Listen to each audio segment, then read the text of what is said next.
Alright, so we're on to Slasher Lesson 5. I'm going to read my introduction, which needs some editing. When I read through it a second ago, I'm like, what the F am I talking about? My problem is I've added so much stuff to this lesson over the years without editing the introduction, so it's like mulligan stew, I guess. Just throwing stuff in there. The goal is to introduce positioning concepts, advanced movement, and intervals as they specifically relate to knife fighting. We're going to look at feinting. Again, I just said fighting footwork. I got that in here again. We're going to look at advanced catching, trapping, checking, and striking concepts, which will help us customize our fighting style towards our individual strengths. And we're going to do that through a introduction of Wing Chun Kung Fu Sticky Hands, Chai Sao. Hope my pronunciation is close for some of you traditionalists. And this will all help develop our sense of touch so that we have a chance to observe and react to more while we are fighting. So let's start off with positioning concepts. I know I've gone through these earlier in the course.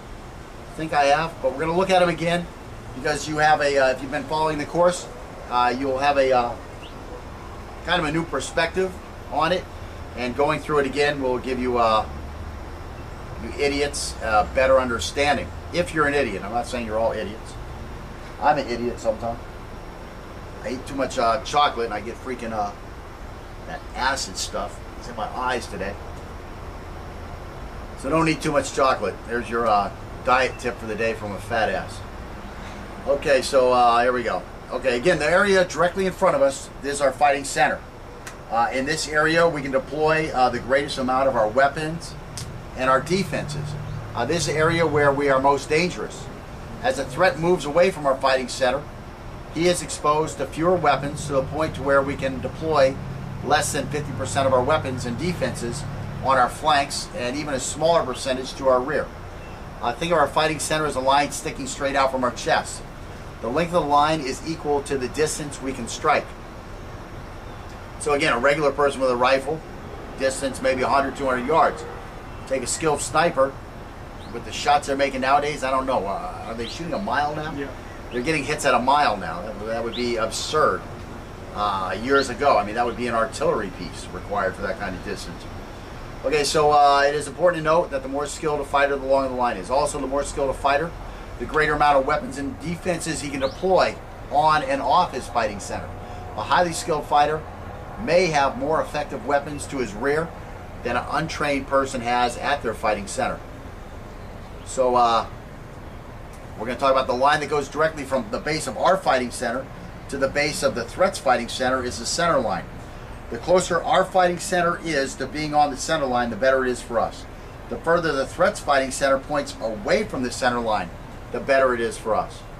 Whenever possible, we want to move in such a way that the center line is kept away from the threat's fighting center. This will make it necessary for the threat to reorient to the center line before he can take action with his most effective attacks and defenses. Again, just observation is critical in most cases for people that don't turn their head and fight well. During the threat's reorientations, we will be attacking and moving in such a manner that he will again need to reorient himself to effectively deal with our new position. When our fighting center remains closer to the center line than the threat's fighting center, we are controlling the center line. When we control the center line, we have more control of the fight. When we have more control of the fight, we have a greater chance to dictate the outcome. There will be times where the basic step and drag movement and step through will not move us quickly enough or far enough to meet our positioning needs. This is where the step through and the skip step movement comes in. Of course, I've moved the step through into a much earlier lesson, I think lesson 2 or 3, whereas I used to wait until lesson 5 to introduce that. What wound up happening is with the customizable defenses, it was so important to bring the step through movement in at that point, which is lesson 4. I had to introduce the step through earlier. So this wording will be updated a little bit to focus more on the skip step movement, which of course makes this, shortens this lesson up for you. And let's see. So what we're going to do is we're going to look at some of those positioning concepts quickly with Scott. There you go, Scott. Just step over here with me. Okay, so again, my fighting center is straightforward. And come forward just a half a step. There you go. Oh, your arm there. Okay, and his fighting center is straightforward. This is what creates a center line. The base of my fighting center to him is the center line. Now, if I'm able to maneuver in such a way that I get to the side of him, now my fighting center is pointing directly at the base of his fighting center. Thus, I'm on the center line. His fighting center is pointing that way. Thus, it's 90 degrees off of the center line. And you can pretty easily see that when I have this kind of a orientation where I've flanked him, it's going to be easier for me to bring my 4 weapons plus my head or whatever I've got. You know, for weapons, you can start adding weapons to that. When I'm saying 4, I'm just talking about my 4 limbs. I could be talking about my fists and my feet, and then I could add my elbows, my knees. I could add my head. You start adding a lot of different types of weapons, but I've got all these weapons to where they can be fired on him immediately. Whereas for him, it's going to take a lot of reorientation of the body to get a lot of his weapons on me.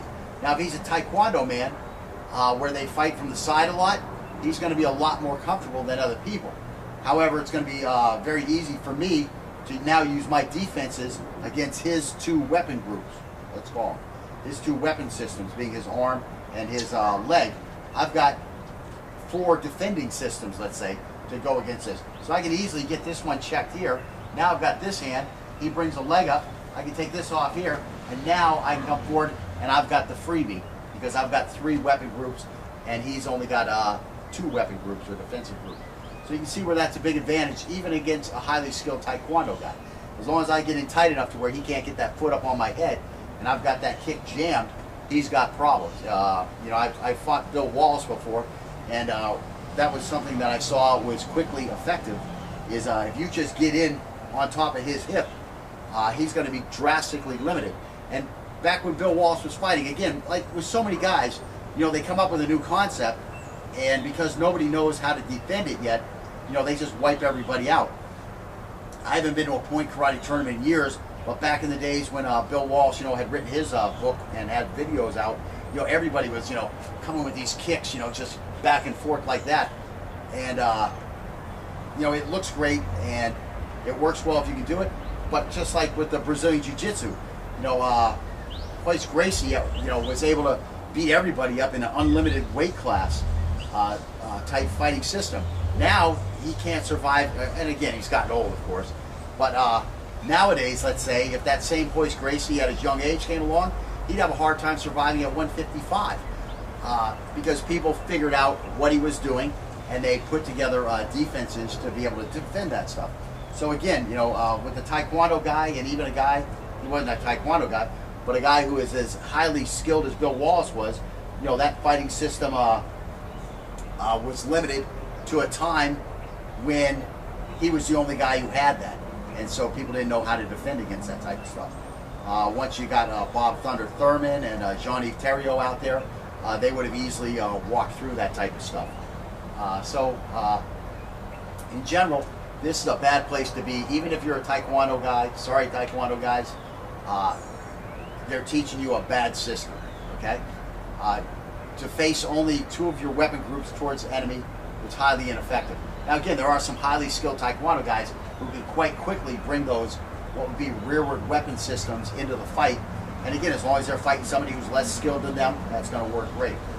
But you really want to have all your weapon systems and your defensive systems on the center line ready to fight, to be able to be employed in the quickest, most efficient manner possible will help their effectiveness, okay?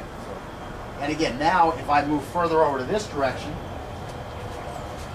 now I have a chest to back, or I've taken the back position, and you can see here that again, unless he's this is a guy who's got to be a martial artist to be able to attack when I have my fighting center directly on the center line again, and his fighting center is going the wrong way. Again, the more skilled he is, the more weapons he's going to have off of that direct fighting center, but it's going to be a weakened, set of attacking ability. Again, can he throw a reverse elbow at me this way? Yes, he can. Can he throw a spinning back fist this way? Yes, he can. Could he throw a back kick at me?